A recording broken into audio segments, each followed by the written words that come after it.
ഹരേ കൃഷ്ണ. എല്ലാവർക്കും മാധവത്തിലേക്ക് സ്വാഗതം. ഇന്ന് നമ്മൾ കേട്ട ഒരു വലിയ വിഷമകരമായ ഒരു വാർത്തയെപ്പറ്റി പറയാനായിട്ടാണ് വന്നിരിക്കുന്നത്. 3 പേര് ആത്മഹത്യ ചെയ്ത കാര്യം, അതിൻ്റെ പുറകിൽ ബ്ലാക്ക് മാജിക് ആണെന്നൊക്കെ പറയുന്നു എന്നൊരു ന്യൂസ് കേൾക്കുന്നുണ്ട്. സത്യമോ കള്ളമോ ആകട്ടെ, ഞാനിത് പറയാൻ കാരണം ഈ ചാനൽ കാണുന്ന എല്ലാവരും തന്നെ ദൈവവിശ്വാസികളാണ്. അതുകൊണ്ട് നിങ്ങളെല്ലാവരും ചെയ്യേണ്ടുന്ന ഒരു കാര്യമെന്ന് പറയുന്നത് എപ്പോഴും ഭഗവാനെ വിളിച്ച് പ്രാർത്ഥിക്കുക എന്നുള്ളതാണ്. ഒരിക്കലും അനാവശ്യമായ അന്ധവിശ്വാസങ്ങളിലേക്ക് പോകരുത്.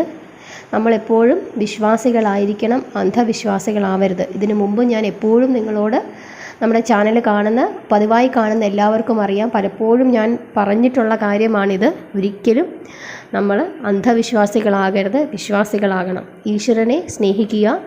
ഈശ്വരൻ നമ്മുടെ കൂട്ടത്തിലുള്ള ഒരാളാണെന്ന് കരുതി പോവുക. ചെറിയ ചെറിയ തെറ്റുകളൊക്കെ നമ്മുടെ ഭാഗത്തു നിന്നുണ്ടായാൽ അതൊക്കെ ഭഗവാൻ ക്ഷമിച്ചുകൊള്ളും. അനാവശ്യമായ പേടിയും ഭയവും ഒന്നും ഭഗവാനോട് വെച്ച് പുലർത്തരുത്. വ്രതങ്ങളൊക്കെ നമ്മൾ എടുക്കുന്നത് നമ്മുടെ ശാരീരികവും മാനസികവുമായ കരുത്തിന് വേണ്ടിയിട്ടാണ് എന്ന് നമ്മൾ എപ്പോഴും ഓർക്കുക. അത് ഞാൻ എപ്പോഴും പറയുന്നതാണ്. കാരണം ചില ആളുകൾ പറയും ഇങ്ങനെ തന്നെ എടുക്കണം വ്രതം എന്ന് പറയും. അങ്ങനെയൊന്നും നമ്മൾ ചാനൽ സ്ഥിരമായി കാണുന്ന എല്ലാവർക്കും അറിയാം, നമ്മൾ നമ്മുടെ സാഹചര്യങ്ങൾക്കനുസരിച്ചിട്ട് നമ്മുടെ വ്രതക്രമം മാറ്റാറുണ്ട്. ഭഗവാന് ഇതൊന്നും ഒരു വിഷയമല്ല. നമ്മുടെ ശരീരത്തിൻ്റെ ആരോഗ്യത്തിന് വേണ്ടിയിട്ടാണ് നമ്മൾ ഈ വ്രതങ്ങളും ഉപവാസങ്ങളും ഒക്കെ എടുക്കുന്നത്. മാനസികവും ശാരീരികവുമായ കരുത്താണ് അതിലൂടെ നമുക്ക് കിട്ടുന്നത്. നമ്മൾ ഇതിനു മുമ്പും പറഞ്ഞിട്ടുണ്ട്, എന്തെങ്കിലും വിഷമങ്ങളൊക്കെ നമുക്കുണ്ടാകുമ്പോൾ നമ്മൾ നമ്മുടെ വിശ്വാസപ്രകാരം നമ്മൾ പ്രാർത്ഥിക്കുന്ന ദേവന്മാരെ ദേവിമാരെയൊക്കെ ഓർക്കുക. ശ്രീരാമനെ ഓർത്താൽ മതി. നമുക്ക് ദുഃഖങ്ങളുണ്ടാകുമ്പം ഭഗവാൻ അനുഭവിച്ച ദുഃഖത്തിനോളം വലുതല്ലല്ലോ നമ്മൾ ഓരോരുത്തരും അനുഭവിക്കുന്ന ദുഃഖങ്ങൾ. ഇതൊക്കെ ഓർക്കുമ്പോൾ തന്നെ നമ്മുടെ ദുഃഖങ്ങൾ വളരെ നിസ്സാരമാണെന്ന് നമുക്ക് തോന്നും. ഈ ദുഃഖങ്ങളെല്ലാം അതിജീവിക്കാനുള്ള കരുത്താണ് നമുക്ക് പ്രാർത്ഥനയിലൂടെ കിട്ടുന്നത്.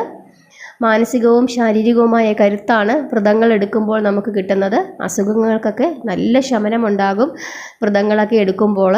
കാരണം നോൺ വെജൊക്കെ ഉപേക്ഷിച്ച് നമ്മൾ ലഘുവായ ഭക്ഷണങ്ങളൊക്കെ കഴിച്ചിരിക്കുമ്പം തന്നെ അനാവശ്യമായ കൊഴുപ്പുകളൊക്കെ നമ്മുടെ ശരീരത്തിൽ നിന്ന് പോകും. നമ്മൾ നന്നായി നാമം ജപിക്കുമ്പം എന്താണ് സംഭവിക്കുന്നത്? നമ്മുടെ റെസ്പിറേറ്ററി സിസ്റ്റമൊക്കെ നല്ല ഭംഗിയാകും. ഇതുപോലുള്ള കാര്യങ്ങൾക്കൊക്കെ വേണ്ടിയിട്ടാണ് നമ്മൾ ഈ കാര്യങ്ങളൊക്കെ ചെയ്യുന്നത്. നമ്മുടെ പ്രാർത്ഥന നമ്മളെ ബലപ്പെടുത്തും. ശാരീരികമായും മാനസികവുമായുള്ള ബലം നമുക്ക് നൽകും. ഒരിക്കലും നമ്മുടെ ചാനൽ കാണുന്ന ആരും തന്നെ വിശ്വാസികളാകുകയാകാവൂ. ഒരിക്കലും അന്ധവിശ്വാസത്തിലേക്ക് പോകരുത്. അത് പറയാൻ വേണ്ടിയിട്ടാണ് ഞാനിന്ന് വന്നത്. പരമാവധി സമയം നമ്മൾ പ്രാർത്ഥിക്കുക.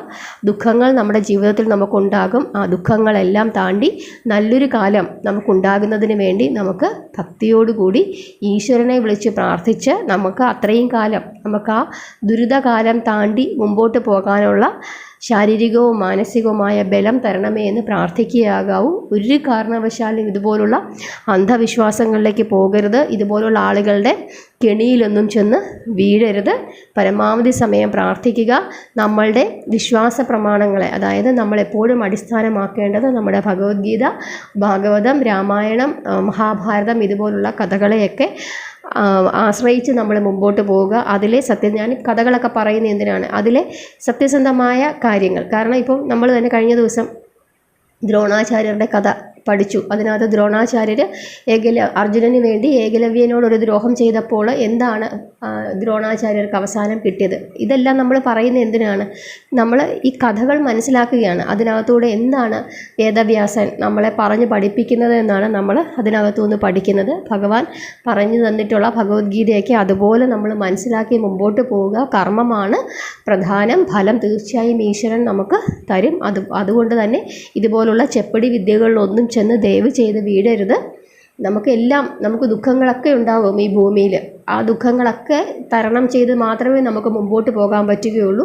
ചിലർക്ക് കൂടുതലായിരിക്കാം, ചിലർക്ക് കുറവായിരിക്കാം. അതൊന്നും പറഞ്ഞിട്ട് കാര്യമില്ല. അതൊക്കെ നമ്മുടെ തലയിലെഴുത്താണ്. അതെല്ലാം നമ്മൾ അനുഭവിച്ച് മുമ്പോട്ട് പോയാൽ മാത്രമേ നമുക്ക് പറ്റുകയുള്ളൂ. ഇതിനെല്ലാം ഒരു നല്ല കാലം ഉണ്ടാകണമെങ്കിൽ ക്ഷമയോടുകൂടി നമ്മളിരുന്ന് ഭഗവാനെ വിളിച്ച് പ്രാർത്ഥിച്ച് നല്ല കാര്യങ്ങൾ ചെയ്ത് നല്ല കാര്യങ്ങൾ കേട്ട് നന്മയുള്ള മനുഷ്യരായി ജീവിക്കുക എന്നുള്ളതാണ് ഏറ്റവും പ്രധാനപ്പെട്ട കാര്യം.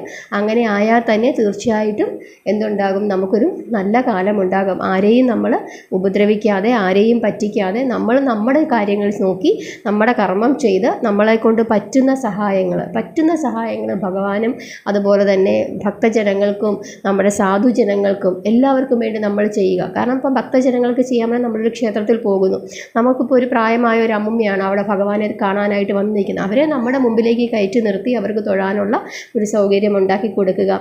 ആഹാരം കഴിക്കാനില്ലാത്ത ആളുകൾക്ക് ഒരു നേരത്തെ ആഹാരം നമുക്ക് മേടിച്ചു കൊടുക്കാം. ക്ഷേത്രത്തിൽ പോയി വലിയ വലിയ വഴിപാടുകൾ നടത്തുന്നതിനേക്കാട്ടും നല്ലത് യഥാശക്തി വഴിപാട് നടത്തിയിട്ട് അവിടെയുള്ള ആളുകൾക്ക് അന്നദാനം കൊടുക്കുക. ഇങ്ങനെയൊക്കെയുള്ള കാര്യങ്ങൾ നമ്മുടെ മുമ്പിൽ വരുന്ന അർഹതപ്പെട്ടവർക്ക് എന്തെങ്കിലും സഹായങ്ങളൊക്കെ ചെയ്യുക. ഒരാൾക്ക് ചിലപ്പം റോഡ് ക്രോസ് ചെയ്യാനുള്ള ഒരു സഹായമായിരിക്കും നമ്മൾ ചെയ്യുന്നത്, അത് മതി, അതെങ്കിലും നമ്മൾ ചെയ്യുക. ഇങ്ങനെയുള്ള കാര്യങ്ങളൊക്കെ ചെയ്ത് മുമ്പോട്ട് പോകുക. നമ്മുടെ കുട്ടികളെ അതിനനുസരിച്ച് പഠിപ്പിക്കുക. എല്ലാവരും വിശ്വാസികളായിരിക്കണം, ഒരിക്കലും അന്ധവിശ്വാസത്തിലേക്ക് പോകരുത്.